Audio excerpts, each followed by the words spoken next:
Now, if you're a home buyer at 50 and you want to retire at 55, then you need to make sure that you've got enough resources available to make sure that you cover that mortgage payment. But my most successful retirees are the ones that have no debt.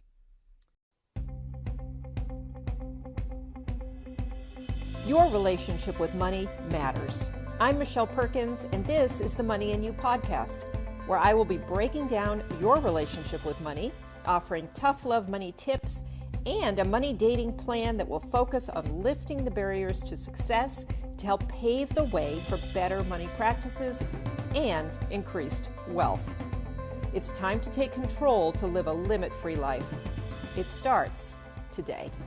Hello, and welcome to another episode of the Money and You Show with Michelle Perkins. So happy that you're here, and even more happy that I actually have a guest in studio today. That is something that doesn't happen that often in the days of Zoom meetings, and so very, very excited to introduce you to a fabulous financial expert named Philip Board, and he is going to actually introduce himself today so that you don't have to listen to me read a bio. I'm going to have Philip jump in right now. Welcome, Philip. Thank you for having me, Michelle. Thank you. I'm super excited. We met a while ago. We were in a business coaching, mentoring group, and we had met, and we're having fun actually doing some videotaping that day, and we got to talking. I learned about Philip's profession and thought he would be a perfect guest for the Money and You Show. So I so appreciate you being here. Thank you so much. So where did I start? I've been a financial advisor for 27 years. I'm losing track. It's been that many because once you hit over a quarter of a century, I think you should just stop counting. Where did I start? I actually started in financial services with a friend of my dad's. He approached my dad and said, "Hey, I know your son works for you, but he can sell. So if he can pass this test, I've got a job for him."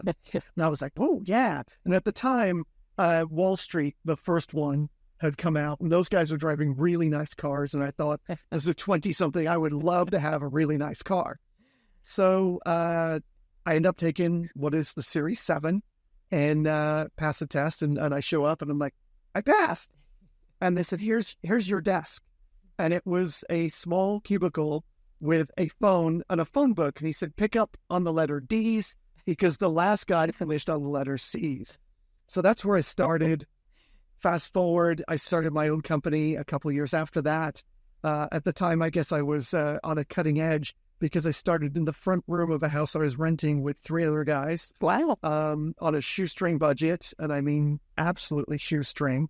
And that's where I started. So fast forward now today, I'm a branch manager. My current role is president and CEO, chief compliance officer, and I oversee 12 other reps. I think as a branch, we're about $500 million. Wow. Wow. So it's grown tremendously. And I started with nothing and I have Something. no, more than nothing now. So that's kind of my background. That's a great story. Actually, it sounds like you were at a very early age, you went off on your own to build your own. What actually prompted that? Was it just an entrepreneurial spirit, or what was it? Yes, entrepreneurial spirit. My parents owned their own company, and I worked for them during high school, after high school. I was running 22 employees for them when I was 19 years old. Wow. And I always had that around me. And you ever heard of a book, The E-Myth? Of course. Okay, so my mom hired Michael Gerber after he wrote the first book. Wow. And so I met him, and he came into the company, and the whole "don't name your business after yourself" kind of thing. Listen to that. And so I've always had this entrepreneurial spirit about me, and working for somebody else, I actually butted heads with the then branch manager. Okay. He wanted to put me in a box, and I'm not an in-the-box kind of guy. Yeah. I ended up being the entrepreneur in this case, and I'm also now a teaching rep within my broker-dealer. I teach other financial advisors, not how to be better financial advisors, but how to run better businesses. Interesting. Systems, processes, things like that. So I've got this diverse background in, well, business ownership, financial planning, and how do you combine the two together to get where you want to go. Yeah, I love that you bring that up because that is something that I feel like people don't necessarily know, which the E-Myth does a great job of helping people to understand this. But because you have an expertise in something, even finance, doesn't necessarily mean you can run a business well. And True. Yeah, it's a misconception out there. And you'd be surprised how many financial advisors, especially on the independent side, because they are all independent business owners, just don't know how to run a business effectively.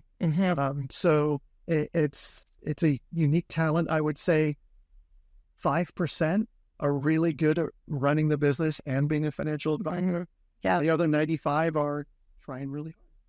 Yeah, I find it fascinating because, I have a lot of expertise in the area of dentistry and medical practices and things like that. And, of course, it's kind of obvious that doctors and dentists don't get any. No, I'm not, actually. Teeth are lovely. But I'm still thinking about business.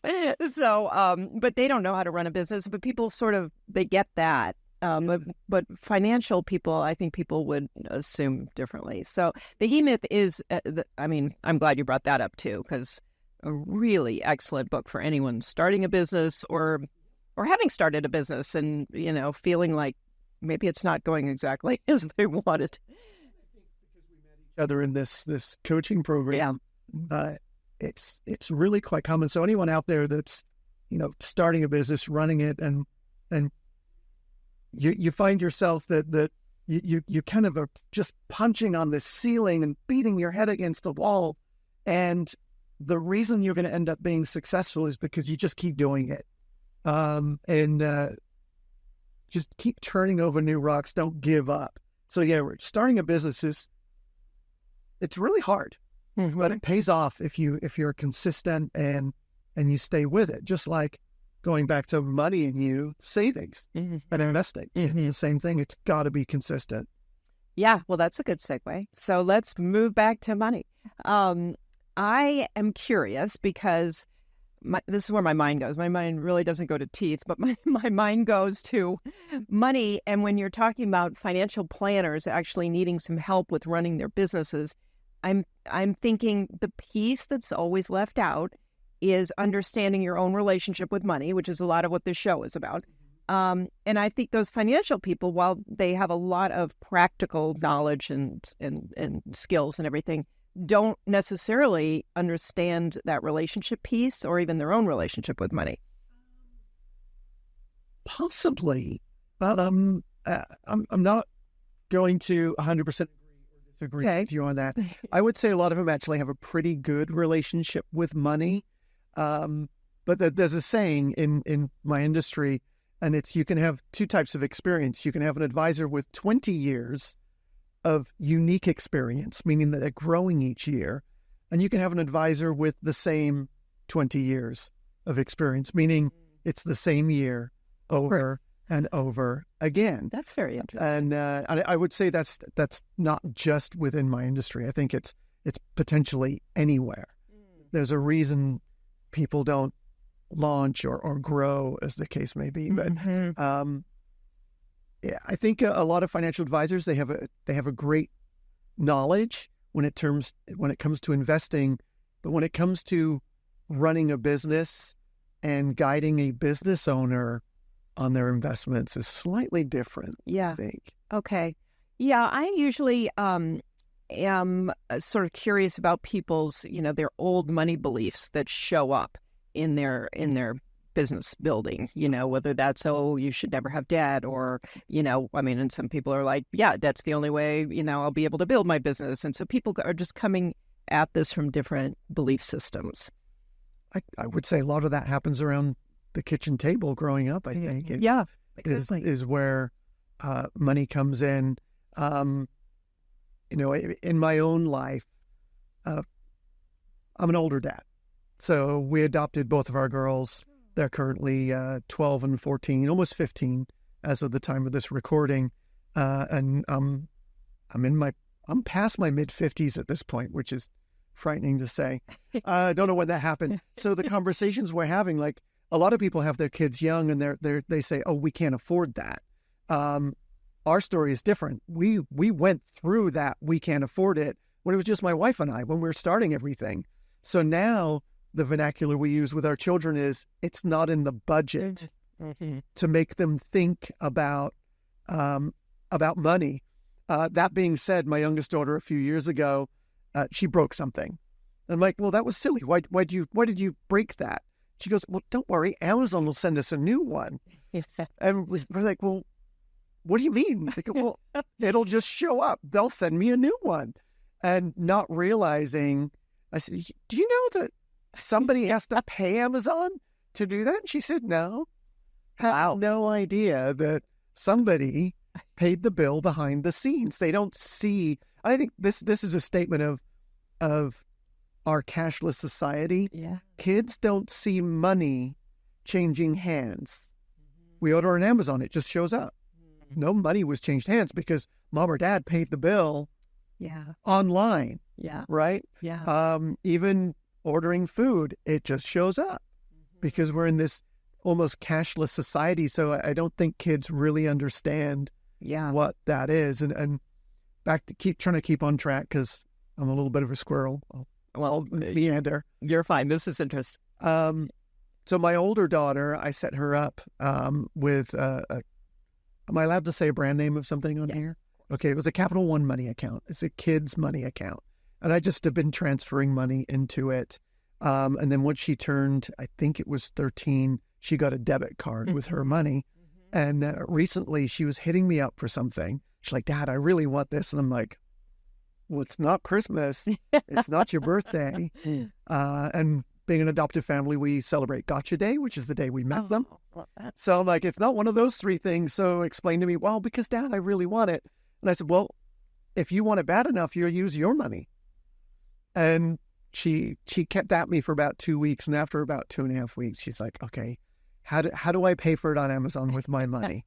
And once she acquiesced to that, then I bought it for her because I'm a girl dad and, they own me. So, but I wanted her to be willing to spend her money first because that would tell me that it was important enough to her for her to dig into her wallet. I love that. And I think people listening are going to love this too, because we do get a lot of questions about how can I help my kids understand money? And your point about it being a cashless world, and so creating sort of a magical thinking among our kids is a really good point. And what you were talking about is a very simple thing that you can do with your children. I did the same. I took them to Bank of America. We sat down. We let the person explain how banking works, and then I got them a debit card. And most of the time, I would pay for things too. But at least they had to look at an account and see debits and credits going through, and understand a fee, and some of the real basics. And I think that's a really great step to take. Agreed. That being said, I'm not going to do that for my younger daughter yet because she's the one that would drain that account online within days. But then she'll get fees and she'll come and ask you, what is this? Well, possibly, but they're different kids. My older one is mature beyond her age. Yeah. My younger one is still younger than perhaps her age. So we're going to give her a little bit more time before she has access to her money. That being said, she's come to me and she said, Daddy, I want to get something online or whatever. And she runs in her room and she'll hand me cash. Yeah. I'm like, okay. Yeah. Nice. Yeah. So I love that. And I do think we have to kind of get creative. I mean, I remember my mom, I've said this on other shows, sitting me down with the check register, showing me how to write a check, telling me how it works, making me put it in the register. And those lessons, I mean, my memory isn't so great anymore, but those lessons I remember like so clearly. So any money, and you're in the finance world, so it's probably easy for you to talk to your children about money. I think a lot of parents have problems with that. Either they don't feel they know enough themselves, or to lead their kids in the right direction, or they don't know kind of like what's okay to talk about or not okay to. We have a weird thing about talking about money. Absolutely true. So my wife, when I met her, she was a working at a bank. Okay. So she was in finance as well. And being a financial advisor, I'm talking to people about their personal finance. And one of the questions that I need to ask in order to know my client, which is a rule, is how much money do you make? And she goes, I can't believe you would just ask somebody? You do not ask people how much money they make. I'm like, well, I kind of have to. But in her world, growing up in her family, you just did not talk about money. So for me to come at it like, well, I need to know, who am I talking to? What resources, what's their ability to save for their retirement or nest egg or a future business or a house or a car, whatever it is, I need to know. Yeah. Because if they're on welfare and they want to buy themselves a Lamborghini, we've got a problem. That is not going to happen, right? Right. Let's combine to get to something that you can afford. And how about getting a better job first and moving on? Yeah. I'm going to stop you there and compliment you because I love your sense of humor around this. And I think for people who are, reluctant to go to a financial advisor because it's such a serious thing and we're going to sit and have this, hard heart-to-heart about money, I think what you're showing people is, you can be their ally and you can have fun while you're doing it. I think a big problem with money is money's never fun. Money's always, kind of fear-inducing. Thank you for that. One of my rules is I've got to enjoy who I work with. Unfortunately, I'm at a stage in my career where I can make that choice, and a sense of humor is key. People ask me, well, how much do you charge? And I go, a lot, and I say that tongue in cheek. It is something that you need to talk about is how do we get paid? And there's a lot of mystery around that. A lot of mystery around that. A lot of people out there saying, ooh, financial planners are going to, you've got to worry about that. So you're saying just ask. Just ask. So the reason there's so much worry about financial advisors is we're governed by two bodies, the SEC, Securities and Exchange Commission, and FINRA. And they basically allow us to have a negative rating, but up until recently, we weren't allowed to have positive ratings. Wow. It's an endorsement. So the reason if you do some Googling and you only find bad reviews around people like myself is because that's all we were allowed, which is crazy. If you're allowed a negative, you should be allowed a positive. But I think they made a change to that rule in the last year or so. So hopefully that's coming around. That's very interesting. But isn't that interesting? Yeah. So that now perpetuates the stigma of bad people. We're just here to take advantage of you. Unfortunately, the rules that are made in our industry are made for the Bernie Madoffs, if you remember who he was, of the world. And the reality is the other 99% are really great people and they want to help you. Yeah. And you just got to find someone that's your vibe. If you don't like to have a sense of humor around money, not saying we're going to be flippant about it, but then maybe I'm not the right guy for you, but there is somebody out there for you. So I enjoy working with a sense of humor. If I may, yes. When we originally met, one of the things that I brought up is the different, I think this coincides with your mindset. Yeah. And I think there's 4 levels of that. And I'm sure there's plenty of books on behavioral finance out there. But from my experience is that the first one is survival, right? So you get out of school, maybe you don't end up with the perfect job you want and you are literally in survival mode, right? Or maybe you didn't go to school and you just need to try and keep the roof over your head. And if you're lucky, eat something more than top ramen once or twice a day, right? And that's survival. And so that has this negative connotation because the bill collectors are knocking on your door and you just don't feel like you can get ahead and so it leads to this, I don't want to call it depression, but this oppression towards you about money. And hopefully you're able to work your way through that and get to the second stage, which actually is now a spender. And I classify a spender as somebody who's survived survival mode, and then they've leveled up now and they have money and they can now buy themselves an iPhone, and maybe they bought themselves a car, and maybe they got themselves the outfit that they've been looking for, and they have that. So they're having this sense of havingness. Right. And some people stop there. Some people never get out of survival. Would you like to just comment on why you think that is? I give up.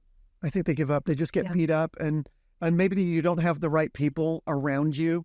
If you're the wealthiest person in the room, you're in the wrong room.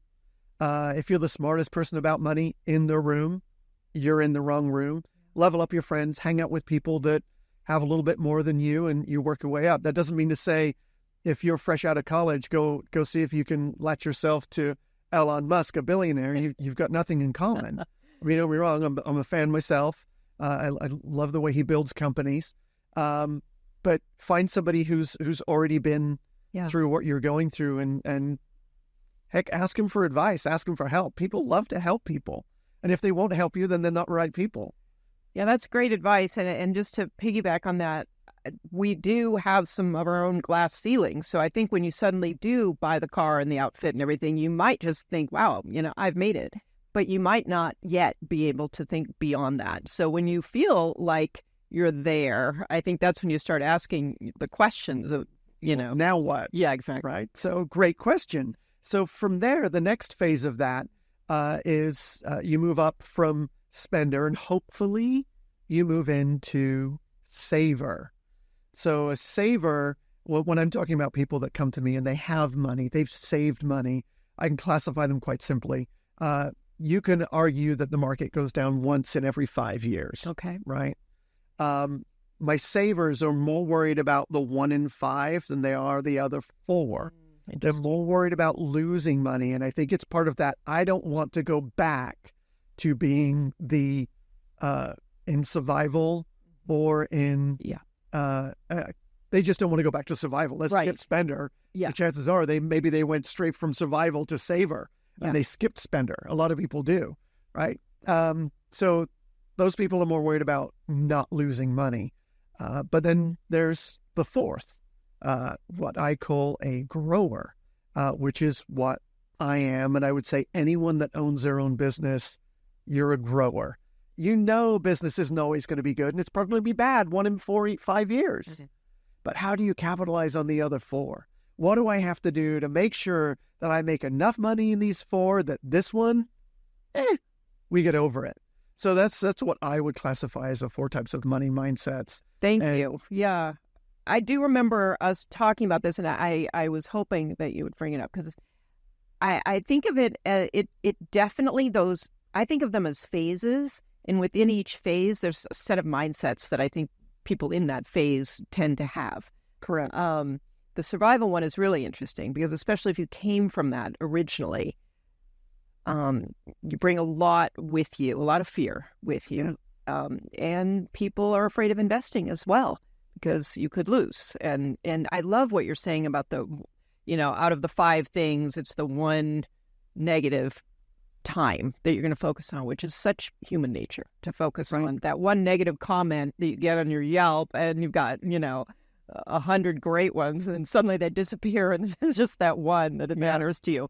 It's kind of the same, and I think we have to be very consciously aware that that's where we go, and to try to, to look at the positive, and focus on what we want and not what we don't want. So how do you convince people, though, in your world to shift their focus that way so they can invest and feel good about it even during, when there's a downturn? So let's go back to somebody who's graduating from survivor to spender. Yeah. Right. Okay. So that way we're building up. Okay. I would say once you're in spender phase, start saving. I know that the day I got my license, the first account I opened was this guy's. Mm-hmm. I wanted to experience it, and I put $100 a month away, and it just into a mutual fund. And you could go online and pick one and just, look one that's got a decent return, and just keep putting your $100 a month in. And some time will go by, and the next thing you know, you've got a chunk of change, and maybe it's the down payment on your car because your car broke, or maybe it's a down payment on your house.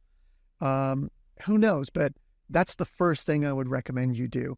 And I don't like to see people open a savings account attached to their checking account. Yeah. Because all that is an extra fee scenario, and you're not making money. I like it further away. By all means, link it to your checking account. But if you've got to make a decision that you've got to liquidate your investment to buy the thing that you're thinking you want right then and there, it's a little harder to do.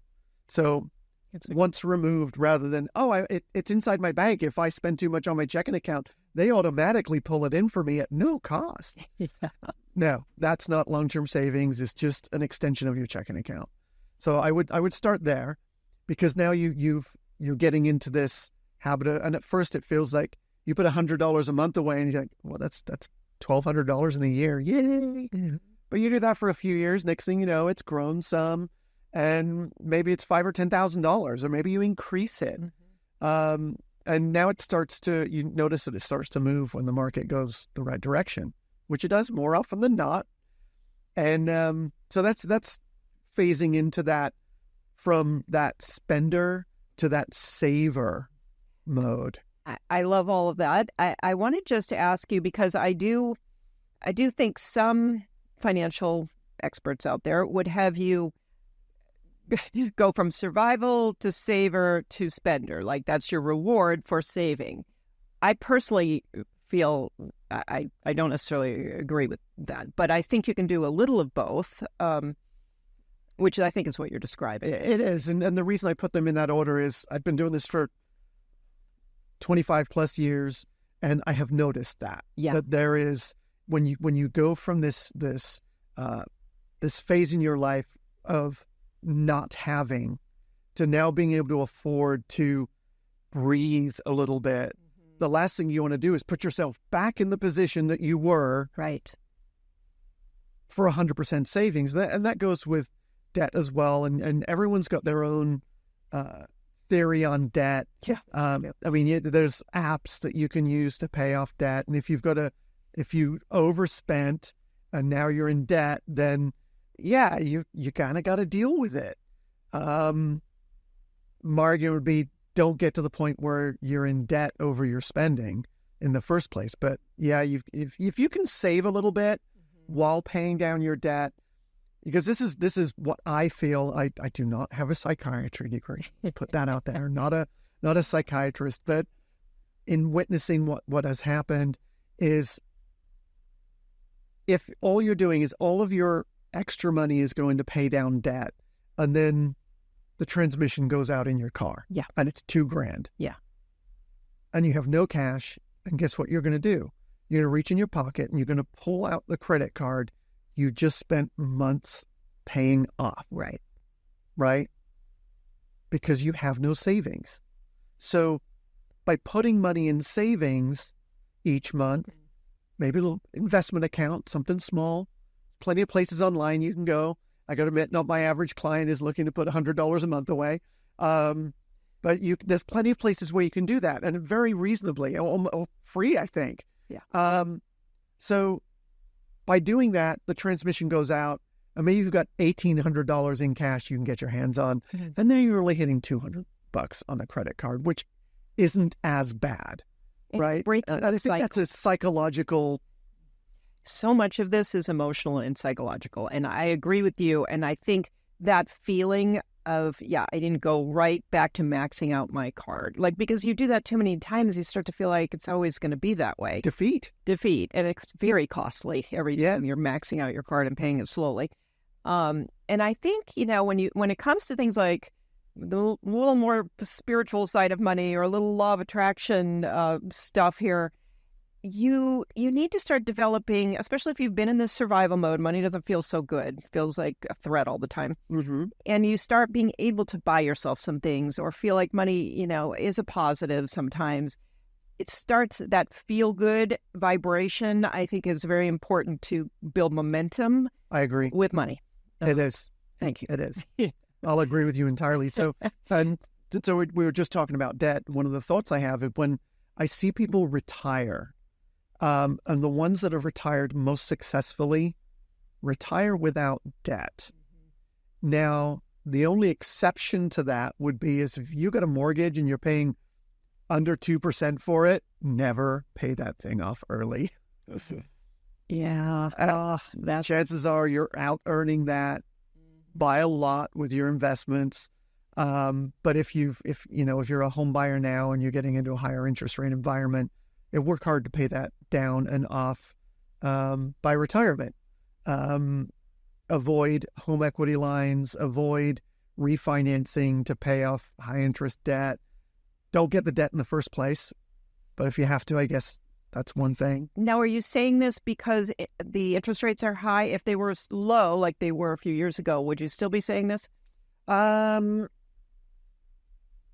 would still be saying it if they're low, but it still comes down to what other resources do they have available. Okay. Right. And if you're 30 now and you retire at 55 or 60 and you've just bought your house, it's not that hard to just make an extra $50 or $100 and you'll pay it off in 25 years. So it's going to happen naturally. Right. If you're a home buyer at 50 and you want to retire at 55, then you need to make sure that you've got enough resources available to make sure that you cover that mortgage payment. But my most successful retirees are the ones that have no debt. But what are some keys? Because that was a great key. Don't retire with debt. Yeah. Don't be so afraid to invest because of that one down here. Yeah. Try and get some of your money in that grower mindset and don't be so worried about losing money. That being said, don't be silly. Don't put it all in crypto and roll the dice. I mean, I know that. We don't people who've done that. Yeah, we're not leaving. I'm not allowed to sell crypto since it's not regulated by the SEC. Mm-hmm. So, don't be foolish with your money, but you need to put some of it in a bucket that is a grower mindset longer term, even as you're approaching retirement. Be good at budgeting. Quite often what we see is, I'll just work some extra overtime while they're working. Once you retire, there is no extra overtime. What you get is what you get. I see people outspending during retirement. You do see that. I do see that. I know that is a fear. I know my father-in-law was petrified of that every day, and he was fine. But they were living much longer than I think than expected. Yeah. And, make sure you have a relationship with an advisor that's got some long-term planning, just not the next 2 or 3 years. I know the area that I spend a lot of time is in taxation. Mm-hmm. And this is something new that I'm I don't want to say I'm struggling with, but we were told as a financial services company, always put money in IRAs, tax defer, but money in your 401k because you'll be in a lower tax bracket when you retire. No, I don't know anyone that says I would really like to live on a lot less money in retirement. No, I'm not seeing it at all. What I'm seeing is I want to maintain my standard of living in retirement, which means, well, where's the money coming from, right? So, a lot more emphasis on Roth IRAs if you're younger, because those are available to you tax-free. Nobody will ever pay taxes on them, at least under current legislation. And what's the maximum you can put into those in a year? In your 401k, they keep moving the number. Yeah. If you're over 55, I want to say it, or over 50, I want to say it's almost $30,000 this year. Inside your 401k. If you're under, it's a bit less. And okay. If you're doing a regular IRA, $6,500 or something like that. But if you've got a retirement plan already, then do that first. Mm-hmm. So when I'm looking at taxable buckets, though, right? So putting more in the after-tax bucket, which goes back to this savings thing that we talked about. Okay, you open up a mutual fund or it's a brokerage account. So for our clients that have after-tax money, meaning they've already paid taxes on it, and it's in a brokerage account, we're looking at how do we reduce taxes on that money? Yeah. If I've got doctors with huge multi-million dollar IRAs that they're now 73. They're having to take out required minimum distributions of $200,000 they don't want. Yeah. Which now they're paying income tax on additional $200,000 in income. It's pushing up their Medicare premiums, which is something nobody talked about. Right. So there's this bigger tax issue later down the road, and most people aren't even talking about it. So I think if you've already put money in your 401k, great, keep doing it. I'm not saying don't, but also save money on the other side of the tax line.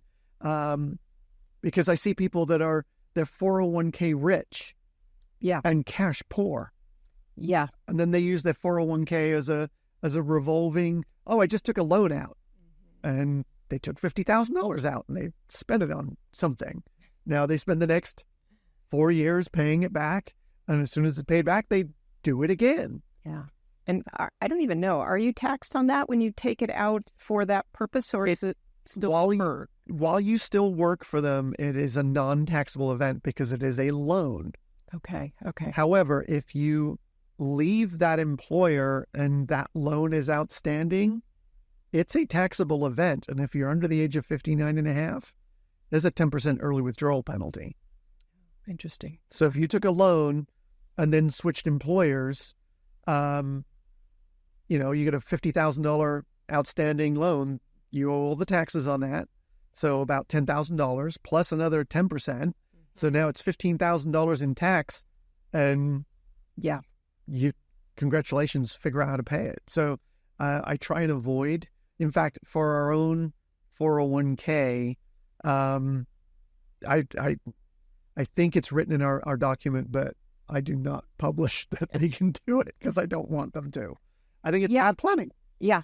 Yeah, we did borrow against 401k for a business that we were starting, and it was a small amount. And in my mind, it was like, oh, but I'm paying myself back with interest, so it's all really great. You are. But I didn't understand. I'm so glad you brought this up, and I think people have to have this conversation with their advisors who may or may not have that much information to provide. But the tax piece of it, until I was taking care of my parents, and seeing how much they were paying at 89 and 94. And in my mind, I'm like, they've been retired for a long time. They're on Social Security. They're not going to pay any taxes. And then I'm working with their tax accountant, and I was stunned. And I didn't know about minimum required distributions. And, it was a big eye-opener and kind of sad. Like they were paying a lot. Our senior citizens are retirees, and I'm going to call them late life retirees. Mm-hmm. That when they're, so let's say, of course, if you're 73, you're like, I am not late life, because apparently I can get a senior discount now, which I'm not thrilled about. So no, I don't want it. It's good. I'll keep paying full price. I did that. I'm in total denial. So our later life retirees are the ones that are paying massive amounts of tax. Now, that being said, there are ways to lower those taxes. Okay. If you have money outside of your 401ks and your IRAs. And that's an area where I spend time. I'm so glad you brought this up, because I really have been questioning for myself, all these years, same message, just always put into your 401k, your IRAs, whatever first. And when I saw my parents, I started thinking something's amiss here. And but I didn't know an alternative, really. So anyway, I think that this is a very worthwhile conversation, something for people to think about. What would be an alternative? So, like, for instance, when you look at, if you think about taxation as a quadrant, right? Mm-hmm. So you've got usually in one bucket, it's things like your cash, your savings account, brokerage account is taxable. Maybe you've got some real estate, which is your house. Now that's pretty tax efficient, right? If you've got investment real estate, that's also can help you out from a tax perspective. If you've got a corporation that you can use to offset depreciation and things like that, so that's tax efficiency. Most people have the IRA bucket, which is 100% taxable, but the bucket that they have the least amount of money in is tax-free. And, obviously Roth IRAs fall into that. If you're closer to retirement, putting money in a Roth, you've got to leave it there for 5 years before you can get it out. So that kind of is a bit of a headwind. I know there's different types of insurance out there. So universal life, not all universal life policies are created equal. Some of them have some very, very high expenses in them. Yeah. I do not like those. Yeah. We have access to a couple that are incredibly cheap. And the thing about universal life is most people sell it incorrectly. I can afford to save $400 a month. What's the most amount of life insurance I can get? You don't want that. You want what's the minimum amount of life insurance? Oh. Because life insurance is expensive. Right. So we sell ours with maximum payment, minimum death benefit, because we're not buying it for the life insurance. We're buying it for the tax code. It's 7702 if you want to look it up.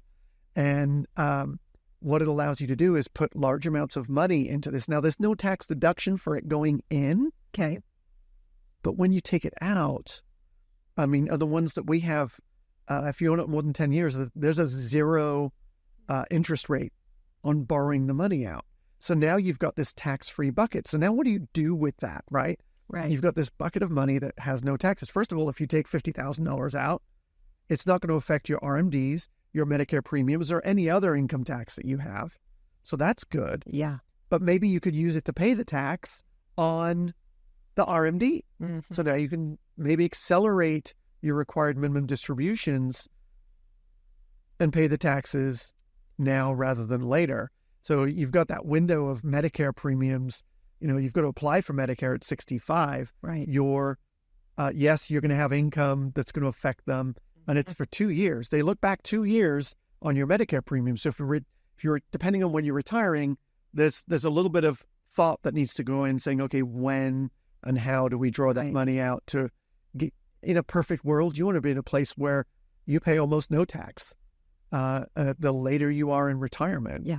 Yeah. So that's kind of what I thought it would be, but then it wasn't. No. Yeah.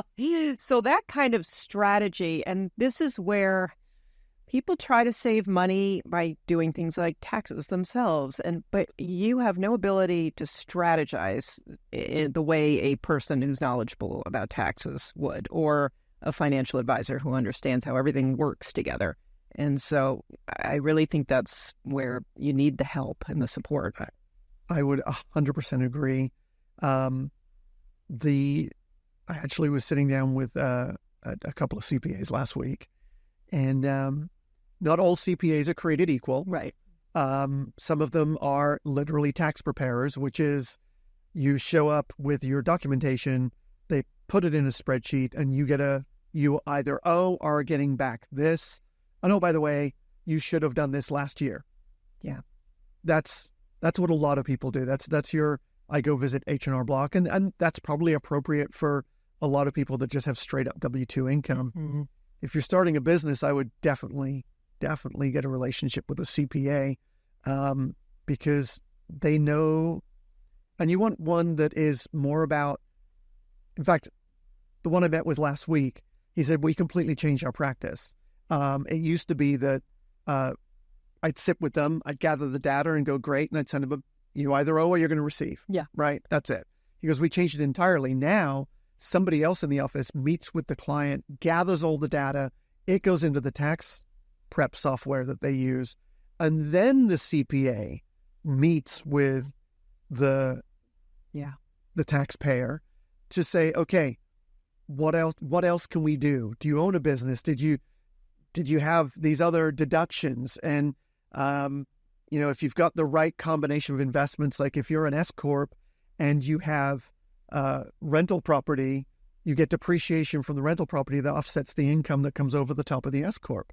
So you can become really tax efficient, but I don't know who's got the amount of time to really, you could probably chat GPT it, but it's not going to ask you the questions that need to be asked about your personal life. Right. Your business and personal life. And I would highly recommend getting to know a good CPA, one that wants to meet with you in November and around tax time, that's tax planning. Right. Yeah. And I would say this came up on another show where somebody was talking about a family office. And I would say that tax person needs to also somehow the financial advisor people and the tax people, everybody needs to get together and Correct. share the information, because then that's where you'll get the best strategy. And that's exactly what we do. When we're sitting down with our clients, we're looking at, I want to see your tax return. If I come up with a solution that, I could argue that I know is viable, I'm going to tell the client, I think it's viable. Let's meet with your CPA. Yeah. And then we're going to get a blessing on the CPA. And it's a lot of what has taught me to become a better advisor. You sit in enough meetings with CPAs and taxation. And if your advisor isn't talking to you about taxes and your financial plan for retirement, you should ask, maybe they could, or maybe you need a different one. But yeah, taxes are key. It's not what you make, it's what you keep. Yeah. I mean, if you make $1 million and pay $750,000 in tax, why make the $1 million? But if you can make $500,000 and you keep $450 of it, that's a better deal. Yeah. Yeah, that was my grandfather's advice, my immigrant grandpa, who always said it's not what you make, it's what you keep, which was passed down to my dad, passed down to me. I'm not sure I paid as much attention as I should have. But I love that, because it circles right back to the business owner who thinks they're doing really well, but keeping nothing and paying themselves nothing. So, yeah, beautiful. I hate that we have to stop, but I'm going to run out of time, and I want you to tell people about your podcast, about your practice, and how they can get in touch with you. Well, thank you, Michelle. One-on-one Financial, that is the number one, ON, the number one financial.com is our website. Our phone number is 909-981-1720. We have several advisors in the office, and no matter where you are in your life, we've got somebody that can help you. And if not, we've got some resources for you as well. I have recently launched a podcast. It's called Financial Fitness.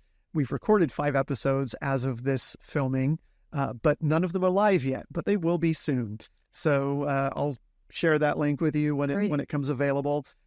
We do have some webinars on demand, and we'll be doing some webinars about the tax quadrant. And that's if you want to remember one thing, disinherit the IRS. We like that because we like to think we spend the money better than they do. So on that note, thank you so much for coming. Thank you so much. For inviting me, I should say. Yeah, no, I loved having you. We could have talked a lot longer. So I hope people will get in touch. And I love that you have webinars on demand. The more you learn, the better your financial journey is going to be. So, yeah, and I really, everything you brought up today was so valuable. So thank you so much. And thank you for having me. Fantastic talking to you. Yeah, you too. Yay. Well, thank you, audience, for being here as well. We love it when you listen to the Money and You Show. And you can find us, as you know, on all the podcast platforms, on Roku, on the Limit Free Life YouTube channel. Send us a question or a topic you'd like to hear more about at team@limitfreelife.com. And yeah, thanks for tuning in, and we'll see you next week.